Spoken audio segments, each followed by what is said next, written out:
If you're sending a user to a new browser tab just to take action on their data, then you are stuck in the past. We are moving beyond simple URL redirects to actionable analytics. And in this video, we are exploring the shift from old way of basic links to the new way of code-based custom actions. We'll try to break down the anatomy of custom actions callback and will showcase to you in the form of a live demo as well. But before that, if you're new to this channel, make sure you hit that like button and subscribe to this channel for more such amazing content. So I'm going to run through a few topics here. First off is just talk about custom actions so everybody knows what they are, why you might want to use them. And then I want to talk about, current state and history, right? So what were they before? And then we'll talk about what are these new code-based custom actions and, why are they important, right? And then we'll talk about, what the parts are. And we'll actually walk through, I'll show you a working example of it, as well as what the steps are that you would need to add it to a search inside of a React application that we have ThoughtSpot embedded into.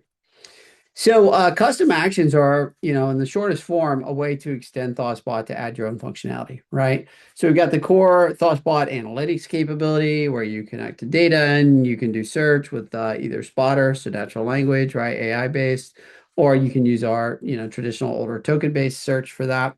And so you can go out and look at the information.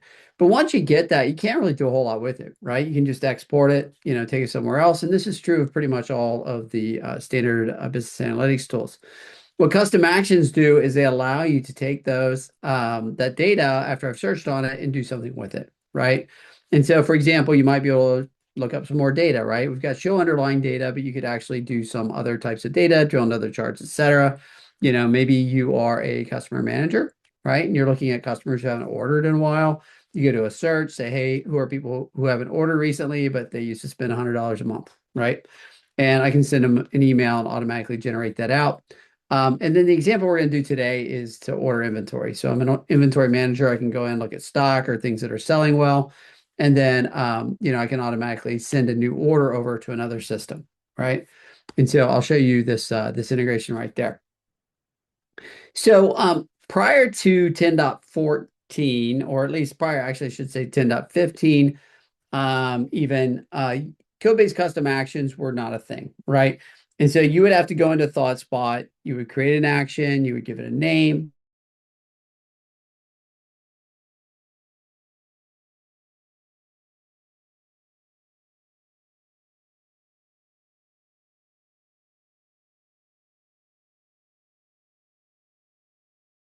You would handle it, right? And so you would just add it. It's pretty easy to listen to it. That part hasn't changed a whole lot. But you would just register a callback for a custom action event. When that custom action event gets triggered, you'd make sure it's the right one, and then you would do something with the data, right? And so let me just show you real quick, what that did look like inside the UI. So if I go in here, I'm in the developer tab. I would have to go in here and have custom actions. And then I would add a custom action right here. So I create the action. I would give it a name. So let's say I was going to do my order inventory here. I would add it here. You can see I've got a code. I say the type. I can say if it's on or off for everybody, and then I can even share it with individual groups. So this works well, but it does have some limitations to it. And that's where code-based custom actions is going to come in because they're a lot more flexible, right? Because I am currently inside of an org. If I want this same action in another org, I have to go to that org and create it there too, and then another org, etc. Versus just putting it inside my code and being able to call it from anywhere. So code-based custom actions give you, all those same functionality that you had in, the existing system. It's just that you don't have to configure it anymore, right? And so all that stuff is going to work, just like it did before. But there are some new capabilities that are available now with code-based that'll give you a lot more power of it, right? The first thing, we've gotten a lot of requests over the years for Liveboard level actions, particularly so that we can just trigger a download, right? And so with the traditional custom actions, you couldn't put them there, right? And so it was kind of a hassle to add that there. There's finer grained control over where they show up. We'll look at some of that here in a bit, but you can specify, I only want it in these orgs for these groups, and only if these particular models are being used, or even if these particular, columns are being used inside of that. And that's kind of the next bullet there too, right? You can restrict it to models and columns. The column was not before a thing. You had to go in and put some code in there and say, hey, was that included in this particular search? And then, you can give a message to the user. Now they just won't even show up, right? And so when we do our example, you see that that's the case here. The other big thing is localization of the names. So you did define a name in the UI. That name was going to be whatever language you chose to put that in, and it was going to show up everywhere that it was used with that particular name, right? So if you wanted to have that in multiple different languages, so let's say you're in Europe and you want to have, English, French, Spanish, German, whatever, you would have to define multiple custom actions that are going to show up there, all with the same ID but different names, right? And so by putting it in the code, you can just do however many you want. You just look at whatever the user's locale is, and then you put it in the appropriate name there. So it makes it a lot easier to do that instead of managing a lot of different, pretty much identical custom actions, just with different names inside of the UI. So this is a list of all the major parameters that you can pass in. The ones with the little green checkbox here, these are all required. So anytime you define a code-based custom action, you do have to provide these. And then the ones with the red X are optional, right? You don't have to provide them, but you can. The name is just like it was in the UI. This is the name that's going to show up. Again, it's in the code, so you can do that dynamically, right? You could even have the same ID, but for different Liveboards or different models, it could show a slightly different name if you want. The ID is going to be unique. That's what you're going to listen for, because that's what the event is going to tell you. Here's the ID for this particular custom action, and we'll take a look at that. Then you have the position. So where do I want it to show up? I want it to be on the primary button. I want it to be on a menu. I want it to be on the context menu. This is actually a slight improvement over the previous version. In particular, if you had global actions that you wanted to show up everywhere and you wanted to be on the context menu, that wasn't really an option, right? You had to use APIs to go set those. With this, you can do that use case, right? So it is supported there. And then you have to specify the target. Now, for Liveboards and visualizations, that's important because you might want it to be Liveboard level or visualization. For answers or spotter, you're doing answer embeds, a search embed, or you're doing spotter embed. You do still have to provide it. It's just not really, there's nothing else that makes sense in those particular ones. So it's pretty easy, and the playground actually generates some of that. These others are new, and these give you a little bit more control over where it shows up. So metadata IDs, these allow you to specify the models and the live boards and things like that. The data model IDs, I'm sorry, the metadata IDs, there's actually an error in this slide. That's for like which, live boards you want to show up on, for example, right? Which, search stuff, saved answers, etc. Data model IDs, these are down to the data model level. And so this is going to be, I only want it to show up on my, sales or my inventory or whatever live board. I don't want to show up anywhere else. This is also where you would set for particular columns, right? We're going to use this in our example here, so you'll see how that works. The last two are to give a little more control over what orgs it shows up and what groups, right? And so maybe I've got something that's a feature and I'm selling it as an add-on where certain customers who are all assigned to different orgs are able to use it. I've got one code base and I just put it in there and I just look at that customer when they log in, say, do they get this or not? If they do, I'll just turn on for that org, right? That's how I can control it. Or even if it's only people inside the groups, I can do that. So for example, we're looking at inventory order. That might only be inventory managers or store managers, right? And so I can specify their groups for that. And we do have the documentation out there on this particular link. Just go out into the developer documentation and just take a search for the code-based custom actions, but it is available.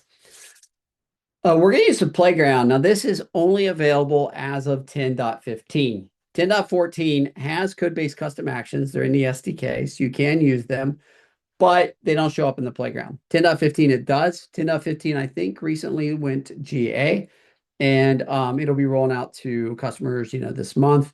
So be on the lookout for that. But we're going to use this today. Essentially, there's going to be a new checkbox, right? If you're familiar with the developer playground, there's a new checkbox that's handle code-based custom action. It adds a bunch of code, right? It's a little hard to look at because there's a bunch of comments in there. But essentially, you would just go add your actions, one or more, and then add your handlers, one or more. And then you would just take the code and migrate it to your application, right? Now, a lot of times the handlers are going to be things that you would add in your code. As you'll see in the playground when we do this in a minute, I'm just going to go ahead and add just kind of a placeholder so that we can verify it's working. But then we'll add the actual code inside of our application because that's usually where it makes a lot more sense. All right, there are a few limitations to be aware of. There may be more in this, but these are really the big ones that I've run across. The first is that a Liveboard level custom action doesn't return data. So all other custom actions, just like they did before, you can get the data. Somebody clicks on a context, point, they right click, says, custom action. You're going to find out what row they selected. In fact, you also get the whole answer data, right? If it's a menu item on a search, you'll get that data too. For the Liveboard, because there's a bunch of different visualizations on there, right? All with their own unique data, maybe even from different models. We don't automatically send that because those are all going to, give you back the data and probably run queries. So we're just going to tell you that it got triggered. If you want the data, you go back and you can use the Liveboard data API, right, to get more data. They also can't be applied to the edit pop-ups from Spotter. So you can put them in Spotter, right? They do work fine in Spotter. So you do a natural language search and get an answer. But if you hit the edit button, you go into traditional search, it doesn't show up there. You can't add it to that menu or anything. Spotter doesn't support column level restrictions. It only does model level restrictions. So just be aware that is a restriction. You might have to actually test to see, did they search for the columns that I want? And there are ways that you can get that, it is passed over in the payload. And then finally, group restrictions are going to be based on GUIDs, right? Now, if you're familiar with GUIDs and groups and how those work inside of ThoughtSpot, and you have multiple different orgs, groups are unique to orgs. Even if they have the same name, they're actually technically different groups, and they'll have different GUIDs, right? And so you can go get these. There's an API call that you can make. If you know the org and you know the group name, you can just go get the GUID there. So typically you would do this programmatically via a really simple API call. It's just group search, right? Similar for if you want a model ID and you just have the name, it's just metadata search, right? So it's pretty easy to do. But those are restrictions they're important to know about. So you might have to code around them just a little bit. All right, we're going to do a demo. And what I'm going to do is I'm going to show you an application that I wrote. It's a React-based application with Next.js. And we'll look at a Liveboard that's already got it all implemented. And then we'll go through and we'll use the playground. We'll implement it and we'll put it inside of a individual search, right? So we'll add it to a search. So let's start off here. We're going to look. I have this other app over here called Order Inventory that takes a SKU. And so it takes a list of SKUs actually, and it will then display them so that you can order them in this other system, right? So think of this just as being, I'm going to do a search, find items that I want to reorder, right? Or order more of. And I'm going to send that over to this other system. And then it's going to pop me right in there and I'll use it. Traditionally, you would have to go in, do a search, download that data, or copy and paste that data over into the other system. So this lets you integrate those two systems together, right? So let me go in here. I've got this application. If I go over to the home page, I do have Search, Spotter, and Liveboard all inside of here. And so I'm going to get to Liveboard first.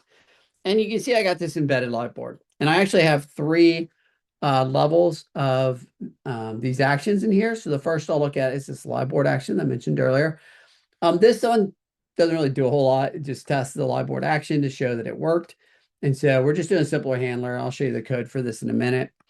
The other is that we do have ones that show up. Now, if I look here, you notice there's no order one there. And that's because this doesn't have a SKU. So we are restricting it because this other system requires a SKU. And now if I go in here, you can see, maybe, if I scroll up here, you can see I've got this added there, right? So that's my additional one. To the user, it looks like part of the system, right? It just magically shows up. They can click it. And you'll notice I went into this other application, right? And it's got all of these different things. I can change the amounts. I can even change this application to pass it over. I can delete things. I can clear it, whatever, right? So this allows me to integrate with this other, third-party system. The other is that I can also right-click. So I'm just clicking on this row. You can see it's got this 360168. And I say order item. And you can see it went in there, 360168. And I'm just ordering that one item, right? And so I was able then to integrate these in, verify, it wouldn't even show up if I didn't have a SKU, and be able to send that over to another system without having to copy paste or do anything crazy like that, right? So a lot easier for users to be able to manage. Now, what's that look like? Let's go into our code here and we'll take a look at the Liveboard example first. So I've got a sample, just a basic Liveboard embed. It's got Liveboard ID and so forth. And you can see inside of here, I've got these data structures, right? So I've got this list of custom actions. So it is an array. And for each one, I've got a name, right? I've got an ID. The name is what shows up in the menu. The ID is what I listen for. And then I got the position. So this one's going to be in the menu at the Liveboard level. I've got one that's a menu for individual visualizations. You can see I'm also restricting that to only where I've got this SKU for this particular model. If it's a different model or I don't have that column, it's not going to show up, right? Similarly for order item, right? So that's the one that ordered one item. You can see it as a context menu, also on a viz, right? Which that's the only combination that makes sense there. And then the data model ID again is checking for that SKU. So this is how you declare them inside the code. So it's not too bad. It's the same stuff you would put in an action. The other thing I didn't mention earlier is that the UI, at least it used to have a limit of 20 custom actions. With code-based custom actions, it's basically unlimited, right? You're just defining it code time at runtime. And so you can do whatever. You can also see how this is just a string, right? So if I was doing this in another language, I would just, localize this somewhere and I would just, set that value at runtime based on who the user was, right? So gives a lot more flexibility there. The handler is pretty straightforward. It's very similar if you used to handle them before. We're going to get the ID. It's just a function that looks in a couple spots where it might be. And then we're going to check the action ID. I've got, 3 different possibilities. The reason the ID is important is because all custom actions throw the same event type.custom action, right? And so it's on, custom action down there. Based on that, then we're going to decide what to do. So you saw that we had for the example with the test one, test Liveboard action, we're just going to pop up this alert, right? So that was a little box that popped up. For the other two, we're going to make some calls and we'll look at these in a minute for what that looks like. But basically, we're going to get the data and then we're just going to handle it, right? And so we've got a handler there. So let me look at this code because we're going to reuse the same code for some other, for our search, right? Now, one thing I do want to point out is that we do have this, you might notice this call right here, where action data is context action data create from JSON. You can see here we've got Liveboard action data create from JSON. So there's 2 different classes that we're going to use there. These are part of a package that we use in training. And basically it just takes all these different data types and converts them into a table, right? Just be aware that the payloads for these can differ based on the type of action you get. They're fairly complex JSON objects, so you can feel free to parse them if you want. But we do have these out there. If people want them, there's ways to get a hold of those.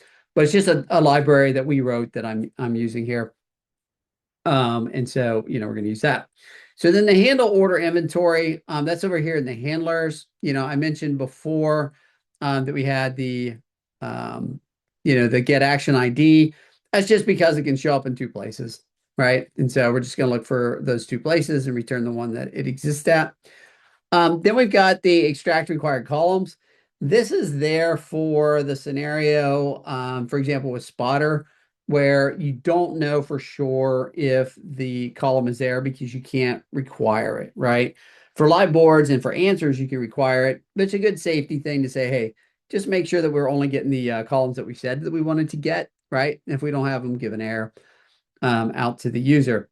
And then the handle down here, the handle order inventory, you can see we're going to check, we're going to make sure that the SKU column is there, right? Overkill in some places, but it never hurts to be good and to be sure. So in case we had another error, if we don't, we're just going to give them an alert. So it's going to pop up a little message, say, hey, you need this. And then once it's got it, it's just going to open this URL, right? So it's just doing a simple little open of this URL. It's passing over the data and it's passing this SKU parameter. And you can see up here, the open with URL is just really creating a target and so forth. And it's joining these together into just a single attribute to pass over, a little question mark. And then we're going to pass it over and open the URL, right? So it's just doing a window open into a new tab. So nothing magic there. That's all just basic JavaScript, right? Now, let's go ahead and implement this into our search. I'll close the Liveboard so it's not going to confuse me. So I've already got the search embedded. If we look at the application here and I go over here and I pick the search, you can see I've got the search embedded here already. It's even got a search here, sales, quantity purchased by product, and then we're doing a filter here so we don't get, every product. Now, this, if you look, we don't have any order inventory here, right? Because it hasn't been added yet to our code. So we want to add it, and I want to constrain it, only if we've got the SKU selected, right? So I do want to put that in there. So the way that I'm going to do that, I'm going to go back over to the playground here. I'm in the develop tab, and I'm going to go to the visual embed SDK. And I said I was going to use search data here, right? And for the search data, I want to use the sample retail apparel. So we're just going to look at the retail apparel that we have. And then just to make it a little bit easier here, I am going to put in a search. And so I'm just going to search for sales, and I'll do it by item type, right? Just something simple. This won't be really important. We're not looking to get this part of it, but it will let me test a little easier in the playground. So I usually, go ahead and add those. So now we're going to get that. You can see it's populated there so I can test it. Again, no order inventory yet because we haven't added it. Now, if I go down, actually up here, I'm going to see that I now have this handle code-based custom actions. Like I said, this is new in 10.15. And if I check that, it adds a bunch of code. It actually adds code in 2 spots, but it's only highlighted in 1. So the first spot that it adds it is up here under the the search embed, right? So it's added in the embed. This is where you declare these custom actions. And so you can see down here, I've got my custom actions. It's an array, right? And inside of this, I've got, an object, it's got an ID, it's got a name, etc. If I want more, I can just copy this code and paste it over. You'll see there's a lot of stuff commented out. So it is kind of long. And this is all just, stuff that is optional, right? So I can specify groups and orgs and stuff. Down below, you can see we've got these handlers. And so I'm listening, I get a payload, I can check for the ID, right? And if I've got the right ID, then I do something with it, right? And so I'm actually going to add a line here just to say alert. And then I'll just say, order more stuff, right?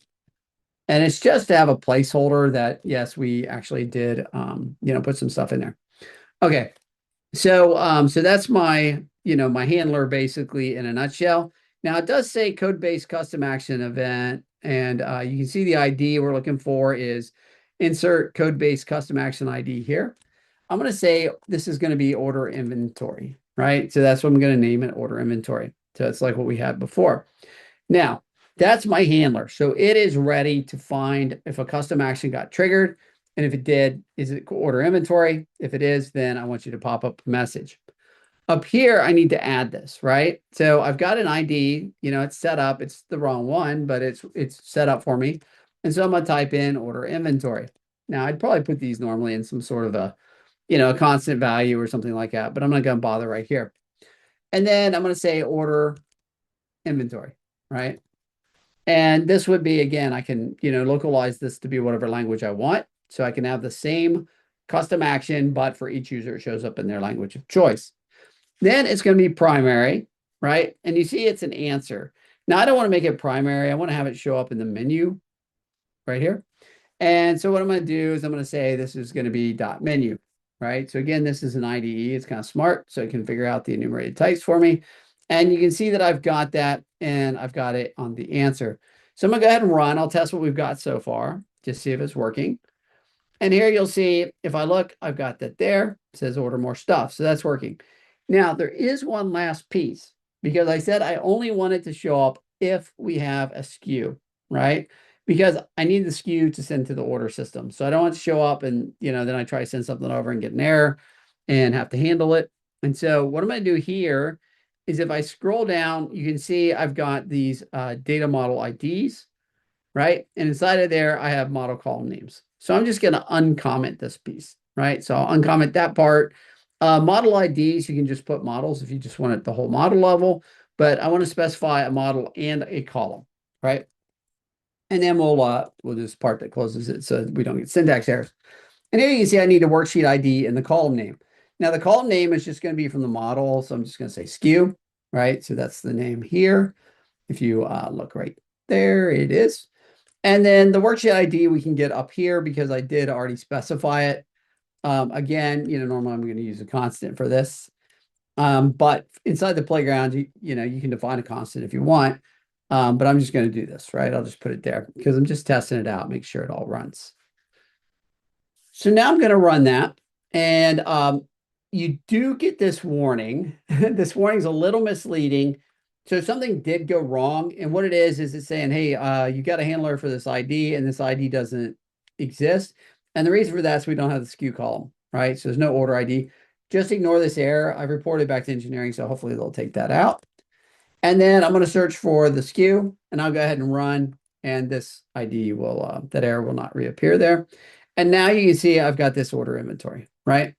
So I've got a working example inside my playground. This is why I love the playground, because I can go test it out, right? Get it all working, and then I can put it into my code. Now I've already got an embedded object. I don't need to add the whole embed again. I just need to add these custom actions. And so I'm just going to grab the custom actions and I'm going to go clear down because it's got a whole bunch of comments in there. And I'm just going to copy that. And now I'm going to go back over to my code and I'm going to go into the search embed part. And so you can see I've got, just some stuff and force on table and stuff like that. And I will paste that in there. Now, this is a React app, right? Which means that I have to convert this over. I actually use AI for this a lot, but I'm just going to use I'll do it manually. For this case, not that big a deal. It works pretty easy. And then I'm going to go up here and I will clean this up for you so that we can take a look at what we have here, right? So I'm going to get rid of all these comments so you can see that part. And then I will change this. And that's just because I had a constant defined for my, model. Like I say, I like to do that. And then we'll save and that'll pretty it up for us, right? So you can see here, I've got all the standard search embed stuff around the search and the search options. Yes, my string. I'm just going to show it as a table. So I'm doing a force table. But the new stuff here is these custom actions, right? And I've just got the one and it's specified on the SKU. So let's see if I got that right, right? And we go in now to our application. And I just need to refresh. Might have already done it. Sometimes NPM will do that for me.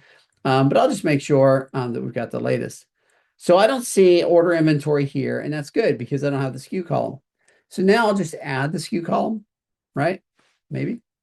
I'll just add the SKU column, run my search, and now you can see I've got it in the data. And if I go to the order inventory, now I've got it there, right? So now it's showing up. I open it, it jumps us out into this other system, right?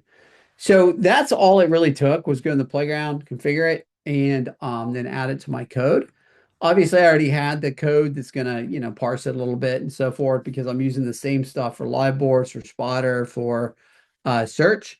But the process is pretty straightforward. Really, the biggest difference between this and the original is that the new version is allowing you to put it in more spots, have finer grain control over it. And then also just a lot more flexibility about it in general because it's in your code and not inside of the UI where you have to go configure it. That was it for this particular video. I hope you got insights into code-based custom action. In the coming videos, you will understand about more important concepts such as MCP. So what are you waiting for? Make sure you subscribe to this channel and share it with your friends who are working on ThoughtSpot.